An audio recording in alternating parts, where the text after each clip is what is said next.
Well, hello, peeps. Chloe. Chloe's mom here.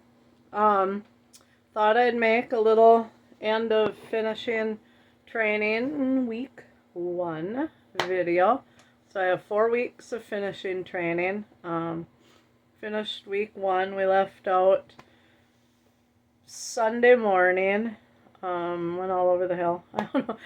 Missouri, Indiana, Illinois. No, we didn't go to Indiana. Illinois, Wisconsin, Iowa, Minnesota. We ended up last night in Hutchinson, Minnesota. And my time was so. Before I go into that, I got to kind of explain. So we're a highly, highly regulated industry, and you're only allowed to drive 11 hours in a 24-hour period. And you're only allowed to work 14 hours in a 24-hour period. So when your clock is running out, you need to stop driving or you're going to be in big trouble. So we were at our last place, and I only had like 15 minutes left on my clock. And my trainer just wanted to stay there in this gravel lot, no bathroom. Yeah, I was like, no. So we drove to a Walmart that was close by and parked there. And at least I could go into the bathroom and clean up and stuff like that. I'm used to taking a shower every day. I have to take a shower every day. And my trainer takes one shower a week. He takes it at home. So it was like this. I did get 2 showers, and it's hard. That's really hard for me. It's hard to stay in this little truck 24/7 with a person. But the driving part's going good. So I got to drive in traffic jams. Around an accident scene all over on open country, which I love. And, seeing interesting things. Went through Amish country a few times. Just, it's interesting to watch out the window. I got to see the arch at St. Louis. Anheuser-Busch was a really cool place to go to.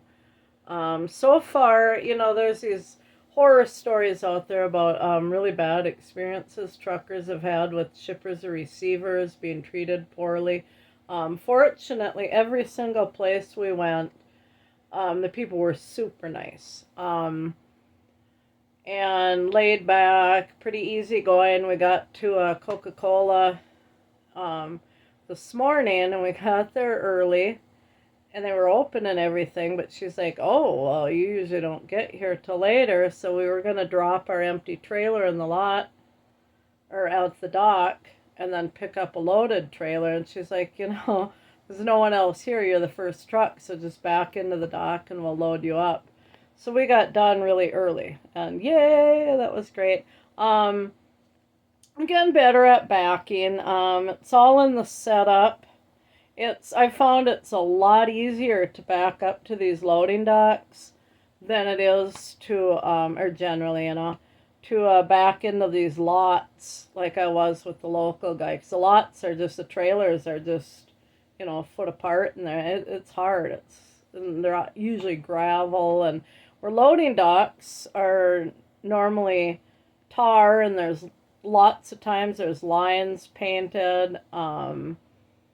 Generally, you have more room in there. So yeah, I'm doing pretty decent with that. My trainer helps with the setup, because that's the name of the game. You set yourself up to be able to back in easy. I don't know how many miles I got. I'll have to check. I'm thinking it's somewhere between 2,500 and 3,000 miles I drove. So mostly on, on the interstates between towns and cities. Some small town driving, some city driving. Lot of things, running over the scale. And so the tandem's on the very back of the tandem's on the trailer, which is on the whole back of the rig.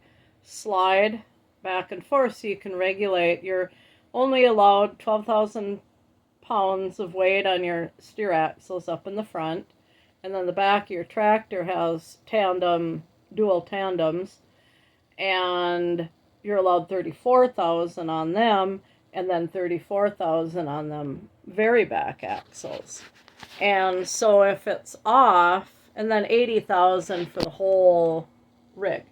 So if it's off at all, you have to, the tandems, you can move them front or back to balance your load out so you're legal. So if you get pulled into a scale, you're not going to get a violation. And if you get a violation, your company gets a bad point, and it's just not a good thing. So when you get the load, when you get to a place to load, they want the tandems all the way to the back, so it's more stable for their forklift going in and out.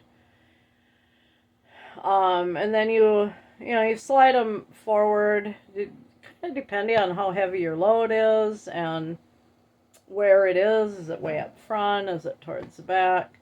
You kind of guesstimate, and then you go to a certified scale and weigh your truck. And if it's not balanced right, you slide your tandems. There's kind of a rule of thumb. And then you run your truck through the scale again and make sure that you're legal and balanced, and then you can go. So I got a lot of experience with that.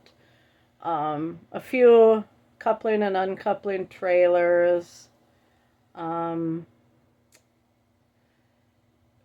Construction. So most truck drivers do extensive route training. So you find out route planning. I'm sorry, I'm tired.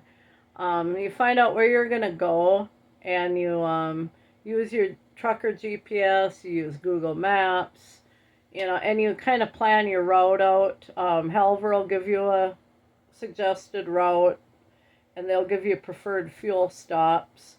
You always need to use their fuel stops if you want to get your bonus every quarter, because they get a discount on fuel at those places. So most truck drivers look at all that and they plan out where they're going to go. They look to see if there's construction. And that's how I want to do it. But my trainer's kind of fly by the seat of his pants kind of guy. So it's like you blow right by the fuel stop they gave you, and then you have to try and find another one. He doesn't know where, at the last minute, he's like, oh, we should find a place to park the truck for the night. And he's a really nice guy. Don't get me wrong. He's very nice. Yeah, that just adds to my stress. And then this is a horrible eater, McDonald's,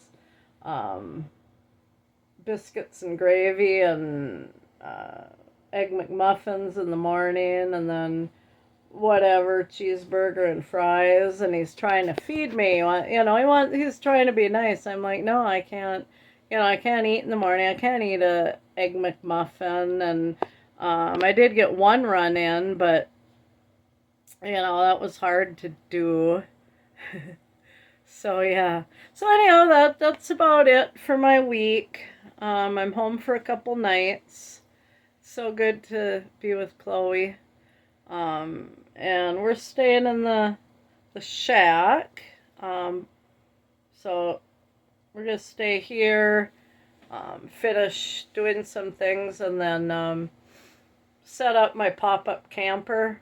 I'm gonna set up like an outdoor kitchen and outhouse, and then clean the camper out and stuff, and then Sean can have the shack back.